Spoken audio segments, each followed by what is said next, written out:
weather bulletin. Weather message for the following counties in West Virginia, Marshall in Ohio, and Washington County, Pennsylvania. The National Weather Service in Pittsburgh has issued a severe thunderstorm warning for southwestern Washington County and southwest Pennsylvania, Ohio County and northern West Virginia, northeastern Marshall County and northern West Virginia until 7 p.m. At 6:11 p.m., a severe thunderstorm was detected near West Liberty or near Windsor Heights and was moving east at 35 miles per hour. This storm is capable of producing damaging winds in excess of 60 miles per hour.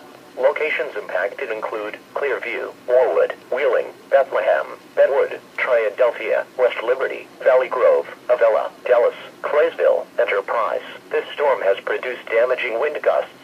Move into a sturdy building and avoid windows. Please report severe weather by calling 412-262-1988, posting to the National Weather Service Pittsburgh Facebook page, or using Twitter at NWS Pittsburgh.